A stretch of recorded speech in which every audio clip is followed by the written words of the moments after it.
انسان کے پاس میں یہ تین دور ہیں، بچپنا ہے، جوانی ہے اور بڑھاپا ہے۔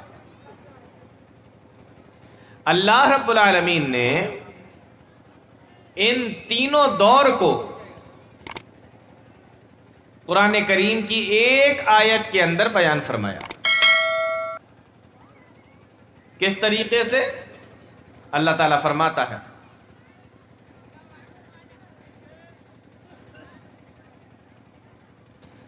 اللہ الذی خلقکم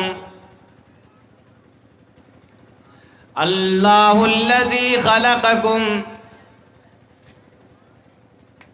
وہی اللہ ہے جس نے تم کو پیدا کیا، وہی اللہ ہے جس نے تم کو پیدا کیا من ضعف، جب تم پیدا ہوئے تو تم کمزور تھے۔ انسان جب اس دنیا کے اندر آتا ہے تو بے حد بے انتہا کمزور ہوتا ہے۔ جب بچہ دنیا کے اندر آتا ہے تو بہت کمزور ہوتا ہے، اتنا کمزور ہوتا ہے کہ آپ جانوروں کے بچوں کو دیکھیے۔ مثال کے طور پر بکری کا بچہ جیسے ہی اس دنیا کے اندر آیا، ماں کے پیٹ سے باہر نکلا، آنے کے کچھ ہی ٹائم کے بعد بھاگنا شروع کر دیتا ہے، دوڑنا شروع کر دیتا ہے، اچھلنا شروع کر دیتا ہے، کودنا شروع کر دیتا ہے۔ لیکن انسان کا بچہ بھی ایسے ہی کرتا ہے کیا؟ وہ دنیا کے آنے کے بعد ترنت کچھ ہی ٹائم کے بعد نہیں، نہ چل سکتا ہے، نہ بھاگ سکتا ہے، نہ دوڑ سکتا ہے، نہ بیٹھ سکتا ہے، نہ کروٹ لے سکتا ہے، نہ بول سکتا ہے، کچھ نہیں کر سکتا۔ اور جانوروں کے بچے کچھ ٹائم کے بعد بھاگتے بھی ہیں، دوڑتے بھی ہیں، چلتے بھی ہیں، کودتے بھی ہیں، کھاتے بھی ہیں، پیتے بھی ہیں، سارے کام کرتے ہیں، لیکن یہ نہیں کر سکتا۔ اس کو بیٹھنے کے لیے بھی کم سے کم 6 مہینے کا ٹائم چاہیے۔ تو ہم جب پیدا ہوتے ہیں تو اتنے کمزور ہوتے ہیں کہ جانوروں کے بچے ہم سے زیادہ مضبوط ہوتے ہیں۔ ہماری حالت کمزوری کی یہ ہوتی ہے۔ اللہ الذی خلقکم من ضعف، وہی اللہ ہے جس نے تم کو پیدا کیا اس حال میں کہ تم کمزور تھے، اتنے کمزور تھے کہ نہ چل سکتے ہیں، نہ دوڑ سکتے ہیں، نہ بھاگ سکتے ہیں، نہ کھا سکتے ہیں، نہ بول سکتے ہیں، نہ بیٹھ سکتے ہیں، اتنے کمزور۔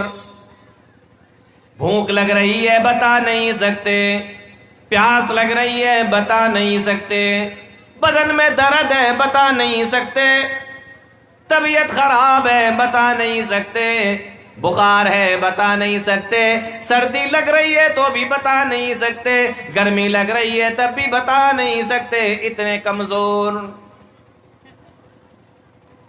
ماں نے دیکھ لیا بچہ رو رہا ہے، ماں نے بچے کے رونے سے اس بات کا اندازہ لگا لیا کہ میرے بچے کو بھوک لگ رہی ہوگی، میرے بچے کو پیاس لگ رہی ہوگی، میرے بچے کے سر میں درد ہوگا، پیٹ میں درد ہوگا، میرے بچے کو بخار ہے، میرے بچے کے بدن میں درد ہے۔ بچے کے رونے سے ماں نے اندازہ لگایا۔ ہم خود کچھ نہیں بتا سکتے، ہم اپنی کمزوری کی انتہا پر ہیں۔ ہمیں بھوک لگی، بولنا آتا نہیں ہے، اس لیے ہم نے رونا شروع کر دیا۔ ہمیں سردی لگی لیکن ہم تو بول ہی نہیں سکتے، اس لیے ہم نے رونا شروع کر دیا۔ ہمیں پیاس لگ رہی ہے لیکن ہم بتا نہیں سکتے، اس لیے ہم نے رونا شروع کر دیا۔ ہمیں بدن میں درد ہے، ہم بتا نہیں سکتے، اس لیے ہم نے رونا شروع کر دیا۔ ساری پریشانیوں کا ایک ہی حل ہے کہ رونے لگو۔ بچہ بچپن میں یہی ہوتا ہے نا، رونے لگتا ہے، کوئی بھی پریشانی ہو، کوئی بھی چیز چاہیے ہو، رونا شروع کر دیتا ہے۔ اب میں آپ سے ایک سوال کرتا ہوں کہ انسان روتا کب ہے؟ انسان اس وقت روتا ہے جب وہ اپنی ساری طاقت لگا چکا ہو اور اس کو سامنے کوئی راستہ نظر نہیں آ رہا ہو، تو پھر وہ ایک طرف اپنا سر پکڑ کر بیٹھ جاتا ہے اور رونا شروع کر دیتا ہے کہ اب ہم اس پریشانی سے باہر نہیں نکل سکتے. اور جب تک وہ اپنی طاقت کے حساب سے اس پریشانی سے باہر نکل سکتا ہے تب تک وہ روتا نہیں ہے. روتا اس وقت ہے جب وہ پریشانی کی لاسٹ اسٹیج پر اور انتہا پر پہنچ جاتا ہے کہ اب ہم اس سے کیسے باہر نکلیں. لیکن آپ دیکھیں، بچہ ہر بات پہ رو رہا ہے. اس سے پتہ یہ چلتا ہے کہ انسان جب پیدا ہوتا ہے تو اپنی کمزوری کی بالکل لاسٹ اسٹیج اور انتہا پر ہوتا ہے. لیکن یہ دور بہت دنوں تک نہیں رہتا. اسی کو اللہ تعالیٰ بیان فرما رہا ہے. اللہ الذی خلقکم من ضعف ثم جعل من بعد ضعف قوة. اب یہ تمہارا کمزوری کا جو دور ہے وہ ختم ہو رہا ہے. اب تم دھیرے دھیرے بڑے ہو رہے ہو. ابھی تک تمہیں چلنا نہیں آتا تھا، اب تم چلنا سیکھ گئے. اب تم بھاگ نہیں سکتے تھے، بھاگنا سیکھ گئے. دوڑنا سیکھ گئے، بولنا سیکھ گئے، کھانا سیکھ گئے. اب یہ تمہارا دور دھیمے دھیمے کمزوری کا ختم ہو رہا ہے اور تم دھیمے دھیمے کر کے بڑے ہوتے جا رہے ہو. اور ایک وقت ایسا آتا ہے کہ انسان جوان ہو جاتا ہے. ایک وقت ایسا آتا ہے کہ انسان جوان ہو جاتا ہے اور بدن کے اندر طاقت آ جاتی ہے، ہڈیاں مضبوط ہو جاتی ہیں، چہرے پہ بھی کالے کالے بال، سر پر بھی کالے کالے بال. یہی انسان جو کچھ ٹائم پہلے چل نہیں سکتا تھا، دوڑ نہیں سکتا تھا، بھاگ نہیں سکتا تھا، خود سے بیٹھ بھی نہیں سکتا تھا، اب یہ کئی کلومیٹر تک پیدل چل لیتا ہے. کئی کلومیٹر تک اگر موقع پڑ جائے تو بھاگنے کی بھی کوشش کرتا ہے. اب اس کے بدن کے اندر طاقت آ گئی ہے، اب اس کی ہڈیاں مضبوط ہو گئی ہیں، اب اس کے بدن کے اندر گرم گرم خون دوڑ رہا ہے. اب یہ جوان ہو گیا، اب یہ طاقتور ہو گیا. تو بچپن کا دور ختم ہو کر جوانی کا دور آ گیا. اللہ فرماتا ہے اللہ الذی خلقکم من ضعف، تمہیں پیدا کیا تم کمزور تھے، ثم جعل من بعد ضعف قوة، اس کے بعد ہم نے اس کمزوری کو طاقت میں بدل دیا. یعنی ہم نے تم کو بچپنے سے جوانی دے دی، اب تم بچپن سے نکل کر جوانی تک آ گئے. ثم جعل من بعد ضعف قوة، اب تم طاقتور ہو گئے، تم کمزوری سے باہر آ گئے. انسان جوان ہو گیا، بدن میں طاقت، اور اتنی طاقت کہ اپنی طاقت اور اپنے جوانی کے نشے میں من اشد منا قوہ، ہم سے زیادہ طاقتور کون ہے، اس کو اپنی جوانی پر اور اپنی طاقت پر فخر ہونے لگا. آپ دیکھیں، آپ کو محلے کے اندر، سماج کے اندر ایسے نوجوان ملیں گے جو پورا دن اپنے اوپر دھیان دیتے ہیں اور مجال ہے کہ کوئی ان کے سامنے آنکھیں اٹھا کر دیکھے، گھور کر دیکھے، لڑنے کے لیے تیار ہو جائے. ایک لفظ بھی کہہ کر نکل جائے، لڑنے کے لیے تیار ہو جاتے. کیوں؟ جوانی کے نشے میں. کیوں؟ طاقت کے نشے میں.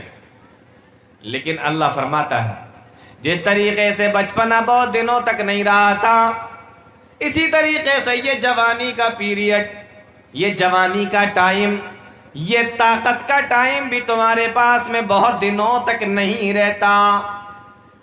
اللہ نے اسی کو بیان فرمایا ثم جعل من بعد قوة ضعفا وشیبا، پھر ہم نے تمہیں طاقت سے کمزوری کی طرف پھیر دیا، پھر ہم نے تمہیں جوانی سے بڑھاپے کی طرف لوٹا دیا. اب وہی جوان انسان جس کے سامنے کوئی بولنے کی طاقت نہیں رکھتا، جس کو کوئی گھور کر دیکھنے کی طاقت نہیں رکھتا، جو اپنے سامنے کسی کی چلنے نہیں دیتا، جو اپنے سامنے کسی کو بولنے نہیں دیتا، وہی جو کئی کلومیٹر تک پیدل چلنے کی طاقت رکھتا ہے، جس کے سر کے بال بھی کالے تھے، جس کے چہرے کے بال بھی کالے تھے، تھے، جس کی ہڈیاں مضبوط تھیں اور جس کے بدن کے اندر گرم گرم خون دوڑ رہا تھا، ایک وقت ایسا آتا ہے کہ اس کے سر کے بال بھی سفید ہو گئے، اس کے چہرے کے بال بھی سفید ہو گئے، ہڈیاں بھی کمزور ہو گئیں، خون کا دوران جو بدن کے اندر تھا وہ بھی کم پڑ گیا، ہلکا ہو گیا، نرم ہو گیا۔ کئی کلومیٹر تک چلنے والا اب یہ گھر سے نکلتا ہے، مسجد کے لیے جاتا ہے تو اس کی سانس پھولنے لگتی ہے۔ بولو ایسا ہوتا ہے کہ نہیں ہوتا؟ اللہ نے یہ تینوں دور ایک ہی جگہ بیان فرمائے۔ وہی طاقتور انسان جو ذرا سی بات پہ محلے کے اندر لڑ جایا کرتا تھا، اپنے بھائیوں سے لڑ جایا کرتا تھا، آج اسپتال کے اندر پڑا ہوا ہے، اسپتال کے اندر ہے، بستر پر لیٹا ہوا ہے، اسپتال کے بستر پر ہے، اور کوئی اسے کھلانے والا آئے تو کھائے، کوئی پلانے والا آئے تو پیے، کوئی اس کو لے کر چلنے والا آئے تو چلے، اس کے اندر خود سے چلنے کی اور کھانے کی بھی طاقت نہیں ہے۔ غور کیجئے آپ، یہ تین دور اللہ تعالیٰ نے بنائے، جہاں سے شروع ہوا تھا وہیں پہ اللہ نے اس کو پہنچا دیا۔ سمجھ میں آ رہا ہے کچھ؟ جہاں سے شروع ہوا تھا کمزوری کے ٹائم، کمزوری کے دور سے یہ انسان شروع ہوا تھا، اللہ نے اس کو پھر وہیں کمزوری پہ پہنچا دیا۔ ہاں بیچ میں ایک ٹائم آیا تھا جو طاقت کا ٹائم تھا، جو جوانی کا پیریڈ تھا، جو نوجوانی کا عالم تھا، جہاں پر انسان مضبوط تھا، طاقت تھا، لیکن اس سے پہلے بھی کمزوری، اس کے بعد بھی کمزوری، یعنی دو کمزوریوں کے بیچ میں ایک ٹائم تھا جو طاقت کا تھا۔ اب میں آپ سے ایک بات پوچھتا ہوں، کبھی آپ نے اس بات پر غور کیا کہ انسان پیدا ہوا، چھوٹا سا ہے، بچہ ہے، کمزور ہے، اب یہ دھیمے کر کے بڑا ہوا، طاقتور بنا، تو اللہ تعالیٰ اس کو ایسے ہی طاقتور اور جوان چھوڑ دیتا، طاقتور چھوڑ دیتا، جوان چھوڑ دیتا، اور موت آتی تو جوانی کے عالم میں آ جاتی، پھر سے کمزور انسان کو طاقتور بنا کے دوبارہ بوڑھا بنا کر کمزور بنانے کی کیا ضرورت ہے؟ کبھی آپ نے اس بات پر غور کیا کہ ایک انسان ہے، جوان ہے، طاقتور ہے، جب تک زندگی ہے جی رہا ہے طاقتور بن کے، لیکن جب مرنا ہوگا تو مر جائے گا۔ 50 سال 60 سال بوڑھا کرنے کی کیا ضرورت ہے؟ جوان ہی رکھا جاتا، عمر بڑھتی رہتی، انسان جوان رہتا، 60 سال 70 سال تک جوان رہتا، اور جوانی کے عالم میں ہی 60 سال میں 70 سال میں مر جاتا۔ لیکن ہم دیکھتے ہیں کہ اللہ تعالیٰ انسان کو ہر ٹائم اور ہمیشہ جوان نہیں رکھتا، بلکہ جوان سے بوڑھا بناتا ہے اور بڑھاپے کی طرف پھیر دیتا ہے۔ یہ کرنے کی کیا ضرورت تھی کہ کمزوری سے نکال کے طاقت دی اور طاقت سے نکال کے پھر سے کمزوری کی طرف؟ آپ اگر غور کریں گے تو آپ کو معلوم ہوگا کہ اس چیز کے اندر بھی اللہ تعالیٰ نے بہت بڑی حکمت رکھی ہے۔ اگر یہ انسان بوڑھا نہیں ہوتا، غور سے سنیے، اگر یہ انسان بوڑھا نہیں ہوتا اور ہمیشہ جوان رہتا، ہمیشہ طاقتور رہتا، تو اس انسان کے اندر سرکشی آ جاتی، اس انسان کے اندر سرکشی آ جاتی۔ اللہ تعالیٰ نے اس سرکشی سے بچانے کے لیے انسان کو پھر جوانی سے بڑھاپا دیا، اور جوانی سے اللہ تعالیٰ بڑھاپے کی طرف لے کر گیا تاکہ انسان دیکھے کہ ہمارے ساتھ میں کیا معاملہ چل رہا ہے۔ تو یہ 3 دور اللہ تعالیٰ نے بنائے۔ اب میں آپ سے ایک بات پوچھتا ہوں کہ ان 3 دور کے اندر سب سے بہترین دور کون سا ہے؟ کمزوری، طاقت، پھر کمزوری، یا یوں کہہ لو کہ بچپن، جوانی اور بڑھاپا، ان تینوں دور میں بہترین دور آپ کا کون سا ہے؟ ظاہر سی بات ہے جو طاقت کا دور ہے وہ بہترین دور ہوگا۔ بچپن تو ہو نہیں سکتا، کیونکہ بچپن کا معاملہ یہ ہے کہ ہم پیشاب کر کے اسی میں لیٹے ہوئے ہوتے تھے، اگر ہماری ماں اور ہمارے باپ ہمیں وہاں سے نہ ہٹاتے تو ہم پیشاب ہی کے اندر لیٹے رہتے، ہمیں تو پتہ بھی نہیں تھا کہ ہم یہ پیشاب کر کے اسی میں لیٹے ہوئے۔ تو یہ دور تو اچھا نہیں ہو سکتا جس دور کے اندر انسان اپنے ہی پیشاب اور پیخانے کو نہ پتہ لگا سکے کہ یہ کیا ہے، یہ دور تو اچھا نہیں ہو سکتا۔ اور بڑھاپا بھی. اور میں آپ کو ایک بات اور بتاؤں کہ ان دونوں دور میں یعنی بچپن میں اور بڑھاپے میں یہ دونوں کمزوری کے دور ہیں، لیکن اس میں بھی دیکھا جائے تو بچپن کا دور زیادہ بہتر ہے. کیوں؟ اس لیے کہ بچپن کے بعد انسان کو یہ امید رہتی ہے کہ اب دھیمے دھیمے کر کے یہ بڑا ہوگا اور طاقتور بن جائے گا، لیکن بڑھاپے میں تو آدمی کی یہ امید بھی ختم ہو جاتی ہے کہ اب یہ بڑا ہوگا اور طاقتور بنے گا. تو اللہ تعالیٰ نے 3 دور بنائے. 3 دور کیوں بنائے؟ 4 کیوں نہیں بنائے؟ 5 کیوں نہیں بنائے؟ 10 کیوں نہیں بنائے؟ 2 کیوں نہیں بنائے؟ 1 کیوں نہیں بنایا؟ اللہ نے اس کا جواب آگے دیا. فرمایا یخلق ما یشاء، اللہ جو چاہے پیدا کرے. یخلق ما یشاء، وہ جو چاہتا ہے پیدا کرتا ہے. اس نے چاہا کہ 3 دور بنائے تو 3 دور بنا دیے. اس نے چاہا کہ بچپنا، جوانی اور بڑھاپا ہو تو اس نے اس کو بنا دیا. کون ہے جو اس کو سمجھائے؟ کون ہے جو اس کو بتائے؟ کون ہے جو اس کو مشورہ دے؟ کون ہے جو اس کو ٹوکے؟ اور اللہ کے سامنے کس کی چلنے والی ہے؟ کون اللہ کے سامنے اپنی چلا سکتا ہے؟ یخلق ما یشاء، وہ جو چاہے پیدا کرے. ساری حکومت اسی کے لیے ہے، ساری طاقت اور قدرت اسی کی ہے. وَهُوَ الْعَلِيمُ الْقَدِيرُ، وہ اللہ جانتا ہے اسے کیا بنانا ہے، اور جو بناتا ہے اس پر پورا کنٹرول بھی اللہ رب العالمین کا ہے. وہ طاقتور ہے، قدیر ہے. تو میں آپ کو یہ بتا رہا تھا کہ ان 3 دور کے اندر سب سے بہترین دور جوانی کا دور ہے. اور آپ یہ بات اچھے طریقے سے سمجھ لیں کہ جو نعمت اللہ رب العالمین کی جتنی بڑی ہے، قیامت کے دن اس نعمت کے بارے میں اتنی ہی سختی سے سوال کیا جائے گا. اب جوانی کی نعمت بڑی ہے تو قیامت کے دن سب سے زیادہ سختی سے سوال اسی جوانی کے بارے میں ہو. ترمذی کی روایت ہے، حضرت عبداللہ ابن مسعود رضی اللہ تعالیٰ عنہ بیان فرماتے ہیں، اللہ کے نبی صلی اللہ علیہ وسلم نے ارشاد فرمایا، لا تزول قدم ابن آدم یوم القیامت حتی یسأل عن 5. کل قیامت کے دن اللہ کے سامنے سے انسان اپنے پیر کو ہلا بھی نہیں سکتا، اپنے پیر کو ہٹا بھی نہیں سکتا جب تک کہ اللہ کے 5 سوالوں کے جواب نہیں دے دے گا. اللہ کے نبی وہ 5 سوال کون سے ہوں گے؟ فرمایا عن عمرہ فیما افناہ. پہلا سوال پوچھا جائے گا، او میرے بندے بتا تو اپنی عمر کہاں پہ گزار کے آیا ہے، اپنی زندگی کہاں گزار کے آیا؟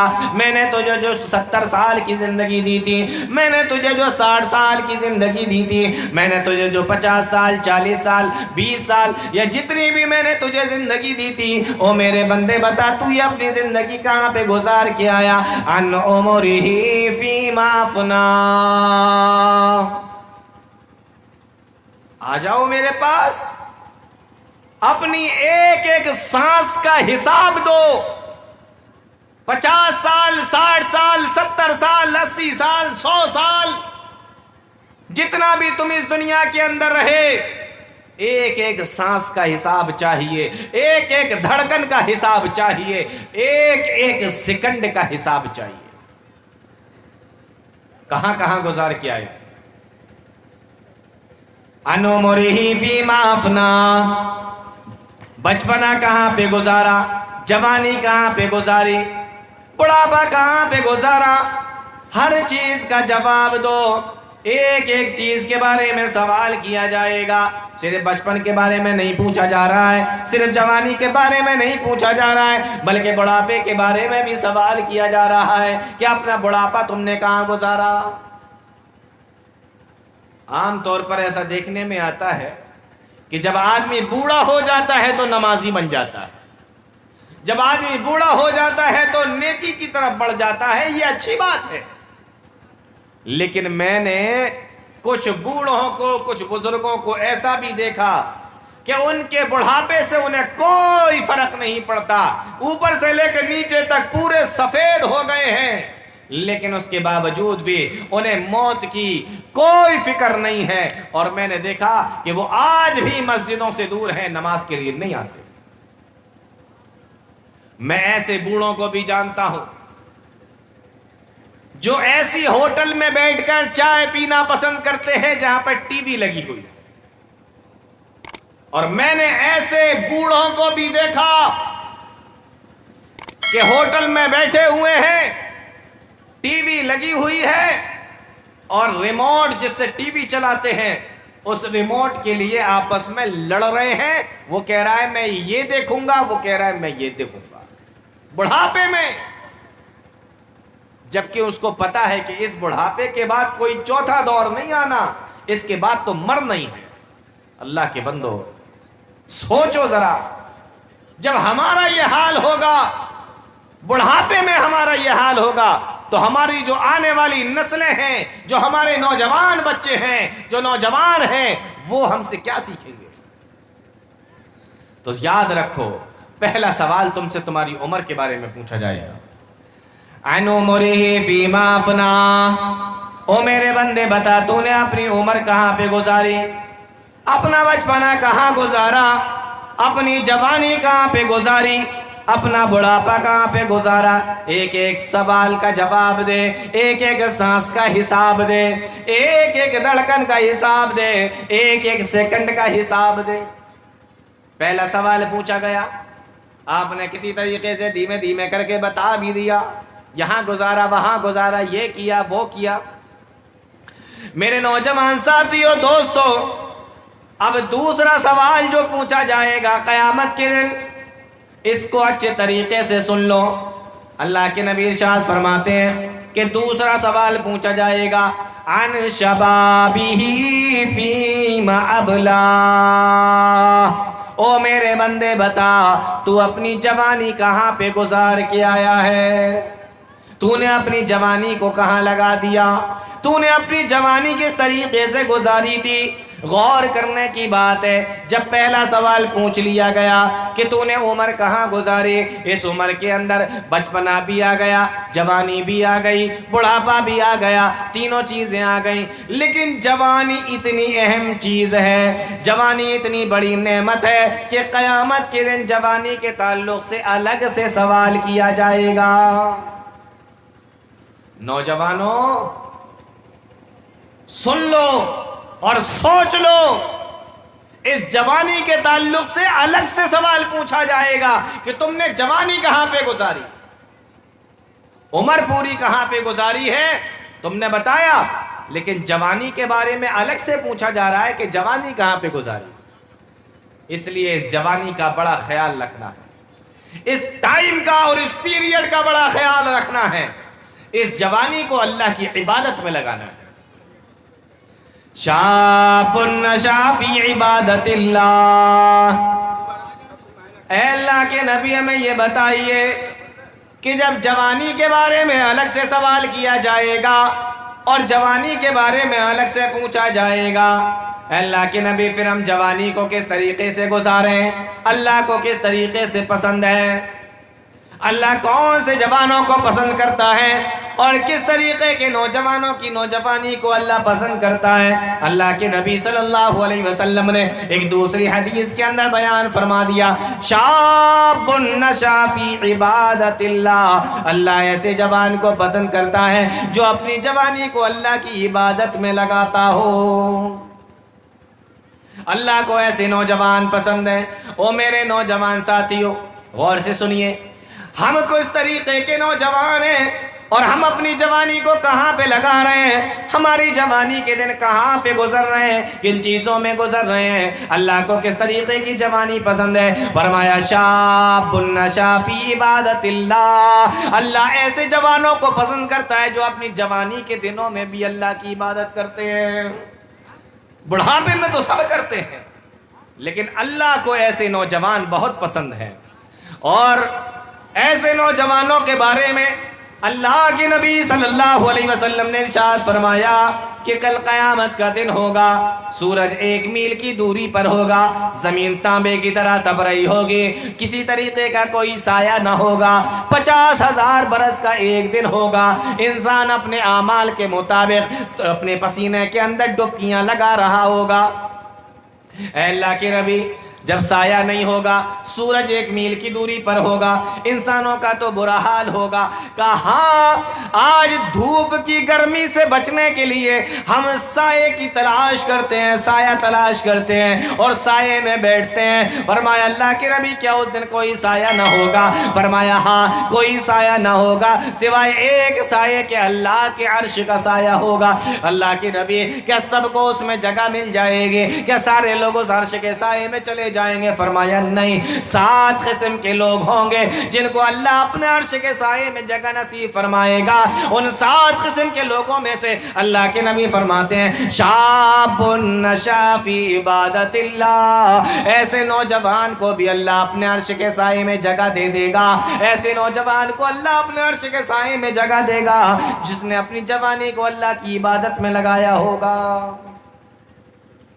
جوانی کو دیوانی، جوانی کو مستانی نہیں بنایا، چوراہوں پر بیٹھ کر نہیں گزارا، ہوٹلوں پر بیٹھ کر نہیں گزارا، دنیا کے دوسری خرافاتوں میں نہیں گزارا، کھیل کود سیر و تفریح بھاگ دوڑ میں نہیں گزارا، بلکہ اللہ کی عبادت میں لگا کر اپنی جوانی کو آیا ہوگا۔ اللہ فرمائے گا ایسے سارے نوجوانوں کو اکٹھا کر کے لاؤ اور میرے عرش کے سائے میں ان کو یہاں کھڑا کر دو، آج کوئی سایہ نہیں میرے عرش کے سائے کے علاوہ۔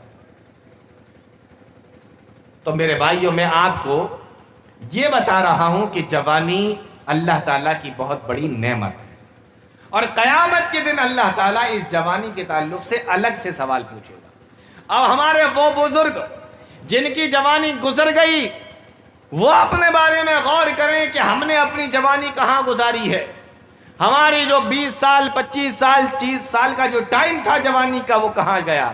لیکن میرے نوجوان ساتھیوں، آپ کے پاس میں ابھی ٹائم ہے، آپ کے پاس میں ابھی موقع ہے، آپ کے پاس میں ابھی وقت ہے کہ آپ اپنی اس جوانی کو سدھاریں، آپ اپنی اس جوانی کو اللہ کی عبادت میں لگائیں اور اس طریقے پر چلنے کی کوشش کریں جو اللہ نے بتایا ہے اور جناب محمد رسول اللہ صلی اللہ علیہ وسلم نے بتایا ہے۔ اب بات آ گئی ہے تو میں آپ کو ایک بات اور بتاؤں، اللہ تعالیٰ کیسے نوجوانوں کو پسند کرتا ہے اور اللہ کی نظر میں کیسے نوجوانوں کی ایک ویلیو ہوتی ہے۔ سن 5 ہجری کا زمانہ ہے، غور سے سنیے، سن 5 ہجری کا زمانہ ہے۔ کچھ صحابی اللہ کے نبی صلی اللہ علیہ وسلم کے پاس میں آئے اور نبی کریم صلی اللہ علیہ وسلم کے پاس میں آ کر کہا، اے اللہ کے نبی، مکہ والے بہت ستا رہے ہیں، بہت ظلم کر رہے ہیں، بڑی تکلیفیں دے رہے ہیں، بہت پریشان کر رہے ہیں، جینا دوبر کر دیا، عبادت نہیں کرنے دیتے، دعوت و تبلیغ کا کام نہیں کرنے دیتے، جینے نہیں دیتے، اے اللہ کے نبی ہم کیا کریں؟ پیارے نبی صلی اللہ علیہ وسلم نے ان کو ایک مشورہ دیا۔ آپ نے فرمایا کہ ملک عرب چھوڑ کر ملک حبشہ چلے جاؤ، ملک عرب چھوڑ کر ملک حبشہ چلے جاؤ، حبشہ کا بادشاہ عیسائی ہے لیکن انصاف پسند ہے، وہاں چلے جاؤ۔ اللہ کے نبی صلی اللہ علیہ وسلم کا حکم سن کر 12 مرد اور 4 عورتیں سن 5 ہجری میں اللہ کے نبی صلی اللہ علیہ وسلم کی بات کو سن کر ہجرت کر جاتے ہیں، مکہ چھوڑ دیتے ہیں اور ملک حبشہ چلے جاتے ہیں، رات کے اندھیرے میں چپ چاپ، مکہ والوں کو پتہ نہ لگ جائے، اگر پتہ لگ گیا تو یہ جانے نہیں دیں گے اور ظلم کریں گے، قید کر کے ڈال دیں گے۔ جب مکہ والوں نے دیکھا کہ کچھ مسلمان کم ہیں، پتہ نہیں چل رہا کہاں ہیں، پتہ لگایا تو معلوم ہوا کہ کچھ مسلمان ہجرت کر کے عرب چھوڑ کر حبشہ چلے گئے اور وہاں بڑے آرام سے رہ رہے ہیں، بڑے سکون کے ساتھ میں رہ رہے ہیں۔ اب ان کو فکر ہوئی کہ مسلمان آرام سے کیوں رہ رہے ہیں، مسلمان سکون سے کیوں رہ رہے ہیں؟ اپنے دو بڑے ہی ہوشیار اور ذہین اور عقل مند لوگوں کو بہت قیمتی تحفے دے دے کر، بہت قیمتی تحفے اور ہدیے دے کر ملک حبشہ بھیج دیا اور کہا کہ جاؤ یہ تحفے بادشاہ کو دے دینا، اور جو مسلمان یہاں سے وہاں پہنچے ہیں ان بادشاہ سے کہنا کہ ان کو ہمارے ساتھ میں واپس کر دو، یہ ہمارے ہی لوگ ہیں، ہمارے ہی قبیلے کے ہیں، ہمارے ہی شہر کے ہیں، ان کو ہمارے ساتھ میں روانہ کر دو۔ چالاکی دیکھ رہے ہیں آپ، ایسے بھی بلانے بھیج سکتے تھے، لیکن پہلے تحفے دیے، قیمتی قیمتی تحفے۔ آپ جب کسی کو ایسے ہی کوئی بات بتائیں تو ہو سکتا ہے وہ مانے یا نہ مانے، لیکن جب آپ کسی کو کوئی قیمتی تحفہ دے دیں، کوئی ہدیہ دے دیں، کوئی گفٹ دے دیں، اور پھر اس سے آپ اپنے کسی کام کے لیے کہیں تو بہت کم چانس ہے کہ وہ منع کرے آپ کو۔ ایسے ہی ہوتا ہے کہ نہیں؟ آپ نے اگر کسی کو تحفہ دے دیا تو بہت کم چانس ہوتا ہے وہ آپ کی بات کو منع کر دے، وہ آپ کی بات کا انکار کرتے، بہت کم چانس ہوتا ہے ایسا۔ یہ لوگ آئے بادشاہ کے پاس اور بادشاہ سے آ کر کہنے لگے، اے بادشاہ، ہمارے ملک سے کچھ لوگ آپ کی ملک میں آ گئے ہیں جو ہمارے ہی شہر کے ہیں، ہمارے ہی قبیلے کے ہیں، ہمارے ہی خاندان کے ہیں، ہم ہی میں سے ہیں، ہم ان کو واپس لینے کے لیے آئے ہیں، اور یہ آپ ہماری طرف سے تحفہ رکھیے، ہدیہ رکھ لیجئے۔ بادشاہ انصاف پسند تھا، بادشاہ نے کہا ان مسلمانوں کو بلاؤ، کیا بات ہے، کیوں آئے؟ ایسے تو کوئی اپنا گھر نہیں چھوڑتا، اپنا شہر نہیں چھوڑتا، اپنا کاروبار نہیں چھوڑتا، اپنا بزنس نہیں چھوڑتا، کیا وجہ ہے کہ اپنے گھر والوں کو چھوڑ کر، اپنے ملک کو چھوڑ کر ہمارے ملک میں آ گئے ہیں؟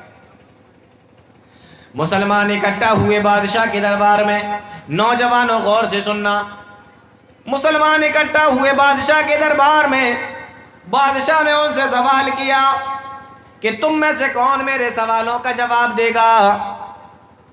تاریخ کی کتابوں میں لکھا ہوا ہے، ایک نوجوان آگے بڑھا، او نوجوانوں غور سے سنو، ایک نوجوان آگے بڑھا، کہا بادشاہ ہم آپ کے سوالوں کا جواب دیں گے، پوچھئے کیا پوچھنا چاہتے ہیں؟ جانتے ہو وہ نوجوان کون تھا، وہ خوش نصیب کون تھا؟ وہ حضرت علی رضی اللہ تعالیٰ عنہ کے بڑے بھائی حضرت جعفر بن ابی طالب تھے۔ حضرت علی رضی اللہ تعالیٰ عنہ کے بڑے بھائی حضرت جعفر بن ابی طالب تھے۔ کہا ہم آپ کے سوالوں کا جواب دیں گے، بہت بڑی ذمہ داری ہے، چھوٹا موٹا کام نہیں ہے بادشاہ کے سوالوں کا جواب دینا۔ اگر ذرا سی بھی جواب میں چوک ہو گئی، بادشاہ کو مطمئن نہ کر سکے، سوال کا صحیح سے اگر جواب نہیں دے سکے تو کیا ہوگا؟ بادشاہ سارے مسلمانوں کو ان مشرکین کے ساتھ میں مکہ روانہ کر دے گا، اپنے ملک سے نکال دے گا، اور یہ مشرک دوبارہ سے ان سارے لوگوں کو مکہ لے جا کر پھر سے ظلم کریں گے، پھر سے ستائیں گے، پھر سے پریشان کریں گے۔ تو بہت بڑی ذمہ داری کا کام ہے۔ اب بادشاہ نے ان کو اپنے سامنے کھڑا کیا اور کہا کہ بتاؤ تم کس لیے ہمارے ملک میں آئے؟ تم نے کیوں اپنا ملک چھوڑ دیا؟ کس وجہ سے تم اپنے گھر بار کو چھوڑ کر، اپنے خاندان کو چھوڑ کر ہمارے ملک میں آ گئے ہو؟ حضرت جعفر بن ابی طالب آگے بڑھے اور کہنے لگے، اے بادشاہ، ہم زمانہ جاہلیت میں تھے، بتوں کی پوجا کیا کرتے تھے، بتوں کی پوجا کیا کرتے تھے، یہاں تک ہمارا معاملہ تھا کہ جب کوئی بت ہمیں پوجا کرنے کے لیے نہ ملتا اور ہم سفر میں ہوتے تو ہم ایک جگہ پر ریت کو اکٹھا کر لیتے اور وہاں پر بکری کو لا کر اس کے اوپر پیشاب کرواتے، پھر وہ ریت جب گیلی ہو جاتی تو ہم اسی کی عبادت کرتے، اسی کے سامنے سجدے کر لیا کرتے تھے۔ یہ ہماری حالت تھی۔ کون سا گناہ ایسا تھا جو ہم کیا نہ کرتے تھے؟ جھوٹ ہم بولتے تھے، چوری ہم کیا کرتے تھے، جوا ہم کھیلا کرتے تھے، شراب ہم پیا کرتے تھے، ماں باپ کے ہم نافرمان، قتل ہم کیا کرتے تھے، ڈانکے ہم ڈالا کرتے تھے، یہاں تک کہ ہمارے گھر کے اندر اگر کوئی بچہ پیدا ہوتا، اور خاص طور سے اگر کوئی چھوٹی بچی، اگر کوئی بچی پیدا ہوتی تو اس کو بھی ہم زندہ دفن کر دیا کرتے تھے۔ اے بادشاہ، کوئی گناہ ہمارے اندر ایسا نہ تھا جو ہم نہ کرتے ہوں۔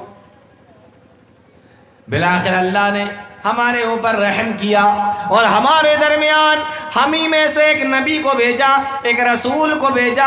اس نبی نے آ کر ہمیں یہ بتایا، اس رسول نے آ کر ہمیں یہ بتایا کہ ایک اللہ کی عبادت کرو، اس کے ساتھ میں کسی کو شریک نہ کرو، اس کے علاوہ کسی کے سامنے سر نہ جھکاؤ، اس کے علاوہ کسی کے سامنے اپنے ہاتھ نہ پھیلاؤ، اس کے علاوہ کسی سے دعا نہ مانگو، اس کے علاوہ کسی سے اپنی فریادیں نہ رکھو۔ ہم نے اس کی باتوں کو مانا۔ اس نے ہمیں بتایا کہ جھوٹ مت بولو، اس نے کہا کہ چوری نہ کرو، اس نے ہمیں بتایا کہ ڈاکے نہ ڈالو، قتل نہ کرو، بچیوں کو زندہ دفن نہ کرو، پڑوسیوں کو نہ ستاؤ، کمزوروں کو پریشان نہ کرو، ظلم نہ کرو، ستم نہ کرو۔ یہ ساری چیزیں انہوں نے ہمیں آ کے بتائیں، ہمیں ان کی باتیں اچھی لگیں، ہم نے ان کی باتوں کو مان لیا، ہم نے کلمہ پڑھ لیا، ہم مسلمان ہو گئے۔ لیکن یہ مکہ والے ہمارے جان کے دشمن ہو گئے، یہ کہتے ہیں کہ پہلے جیسے تم کیا کرتے تھے ویسے ہی کرو۔ ہم نے ان کی باتوں کو نہیں مانا اور بالآخر انہوں نے ہمیں ستانا شروع کر دیا۔ تو ہم سے ہمارے نبی نے کہا کہ تم اپنا ملک چھوڑ کر ان کے ظلم و ستم سے بچتے ہوئے تم ملک حبشہ چلے جاؤ، اس لیے ہم آپ کے ملک کے اندر آ گئے ہیں۔ بادشاہ کے سوال کا جواب دیا کس نے؟ ایک نوجوان نے۔ نام کیا ہے؟ جعفر بن ابی طالب رضی اللہ تعالیٰ۔ ایک نوجوان نے۔ بادشاہ تو بادشاہ ہے۔ دوسرا سوال کیا، تم یہ کہہ رہے ہو کہ تمہارے درمیان میں ایک نبی آئے، تمہارے درمیان میں ایک رسول آئے، جتنے بھی رسول اس دنیا کے اندر آئے اللہ نے ان کو کوئی نہ کوئی کتاب دی ہے۔ عیسیٰ علیہ السلام آئے، اللہ نے ان کو انجیل دی تھی۔ موسیٰ علیہ السلام آئے تھے، اللہ نے توریت دی تھی۔ داؤد آئے تھے، اللہ نے زبور دی تھی۔ اسی طریقے سے اللہ نے اور بھی کتابوں کا ذکر کیا ہے، اور بھی صحیفوں کا ذکر کیا ہے۔ اب جب تم یہ کہہ رہے ہو کہ جناب محمد رسول اللہ صلی اللہ علیہ وسلم اللہ کے نبی ہیں، اللہ کے رسول ہیں، تو اللہ نے ان کو بھی تو کوئی کتاب دی ہوگی۔ جعفر بن ابی طالب رضی اللہ تعالیٰ عنہ کہنے لگے کہ ہاں، اللہ نے ان کو ایک کتاب دی ہے، اس کتاب کا نام ہے قرآن۔ بادشاہ کا تیسرا سوال، اگر تمہارے نبی کے اوپر بھی کوئی کتاب نازل ہوئی ہے اور اس کتاب کا نام قرآن ہے، تو کیا تمہیں اس قرآن کے اندر سے کچھ آیتیں، کچھ سورتیں یاد بھی ہیں؟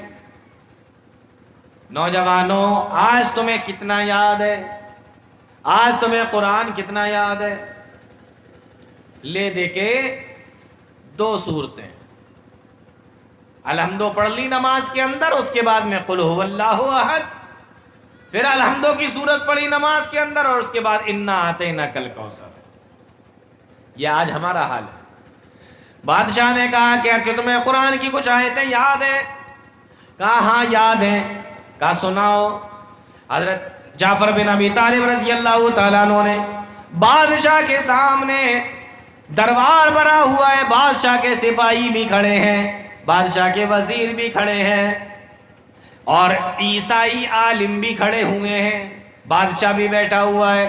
سارے لوگوں کے سامنے حضرت جعفر بن ابی طالب نے قرآن کریم کی تلاوت شروع کی۔ بادشاہ کو بتایا کہ دیکھو یہ قرآن کریم ہے جو ہمارے نبی جناب محمد رسول اللہ صلی اللہ علیہ وسلم کے اوپر نازل ہوا ہے۔ قرآن کریم کو پڑھنا شروع کیا۔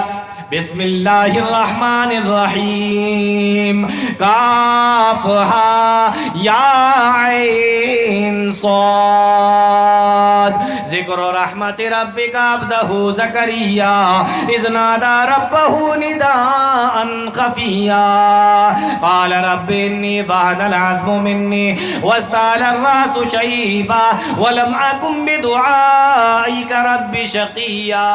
بادشاہ کا دربار ہے اور جعفر بن ابی طالب رضی اللہ تعالیٰ عنہ کھڑے ہوئے ہیں، قرآن کریم کی تلاوت کرتے جا رہے ہیں۔ کیا کریں؟ وہ کوئی دیا ہے؟ ارے تو ادھر دیجیے نا بھائی. کچھ کر دیں گے آپ. قرآن کریم کی تلاوت کرتے جا رہے ہیں. کاف ہا یا عین صاد ذکر رحمت ربک عبدہ زکریا. او میرے نبی اپنے رب کی اس رحمت کا بھی ذکر کرو جو اس نے اپنے بندے زکریا پر کی تھی. اذ نادى ربہ نداء خفیا، جب زکریا نے اپنے رب کو چپکے چپکے سے پکارا تھا. قال رب انی وہن العظم منی، جب اس نے کہا اے میرے پروردگار میری ہڈیاں کمزور ہو گئی ہیں. واشتعل الراس شیبا، میرے بال بھی سفید ہو گئے ہیں. ولم اکن بدعائک رب شقیا، او میرے پروردگار جب بھی میں نے تجھ سے دعا کی ہے تو نے مجھے کبھی خالی ہاتھ نہیں لوٹایا. یہ ترجمہ ہے اس کا، کس کا؟ جو حضرت زکریا علیہ السلام کے تعلق سے بیان کیا جا رہا ہے. حضرت جعفر بن ابی طالب رضی اللہ تعالیٰ عنہ بادشاہ کے سامنے پڑھ رہا ہے. اے میرے پروردگار انی خفت الموالی من ورائی وکانت امراتی عاقرا فہب لی من لدنک ولیا. او میرے پروردگار میری بیوی بانجے، اے میرے پروردگار میں بھی بوڑھا ہو گیا ہوں، مجھے اپنی طرف سے ایک بیٹا عطا فرما دے، اولاد عطا فرما دے.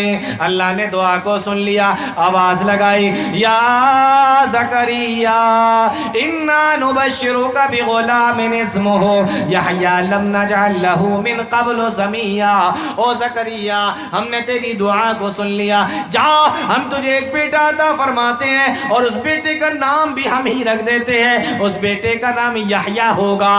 لم نجعل لہ من قبل سمیا، آج تک دنیا کے اندر یحییٰ نام کا کوئی انسان گزرا ہی نہیں ہے.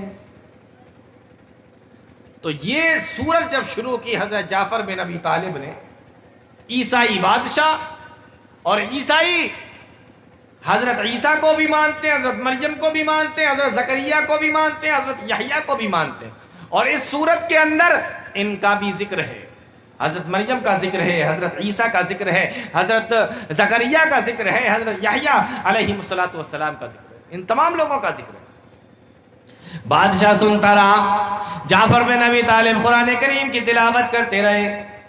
حدیث کے اندر آتا ہے بادشاہ سنتا جا رہا ہے، فَبَكَى النَّجَّاشِيُّ، سنتا جا رہا ہے اور روتا جا رہا ہے، رو رہا ہے، سن رہا ہے اور رو رہا ہے. کتنا رویا، اتنا رویا، حدیث کے اندر آتا ہے حَتَّى أَخْذَلَ لِحْيَتَهُ، کہ روتے روتے اس کی داڑھی بھیگ گئی. قرآن کو سن کر اتنا رویا، داڑھی بھیگ گئی. دربار کا حال یہ ہے کہ جو عیسائی عالم اس کے دربار کے اندر کھڑے ہوئے اور ان کے سامنے عیسیٰ علیہ السلام کے اوپر نازل ہونے والی کتاب انجیل کھلی ہوئی ہے. اس انجیل کے وہ کاغذ جس کے اوپر انجیل لکھی ہوئی تھی، اور عیسائی عالموں کے آنسو اس کتاب کے اوپر گر رہے ہیں اور وہ کتاب بھی گیلی ہوتی جا رہی ہے. ایک عجیب سا ماحول بن گیا دربار کے اندر. جب یہ ماحول بنا، بادشاہ نے زمین سے ایک تنکا اٹھایا اور تنکا اٹھا کر کہنے لگا ان ھذا واللہ جاء بہ موسیٰ لیخرج من مشکاۃ واحدہ. اللہ کی قسم کھا کر کہتا ہوں جو کتاب حضرت موسیٰ پہ نازل ہوئی تھی توریت، اور جو کتاب تم نے پڑھ کر سنائی ہے، اس میں ایک تنکے کے برابر بھی فرق نہیں ہے. اور اللہ کی قسم کھا کر کہتا ہوں تم نے جو مریم کے بارے میں بیان کیا، تم نے جو عیسیٰ کے بارے میں بیان کیا، تم نے جو زکریا کے بارے میں بیان کیا، تم نے جو یحییٰ کے بارے میں بیان کیا، اللہ کی قسم کھا کر کہتا ہوں تم نے جو بیان کیا اور ہماری کتابوں کے اندر جو لکھا ہوا اس میں ایک تنکے کے برابر بھی فرق نہیں ہے.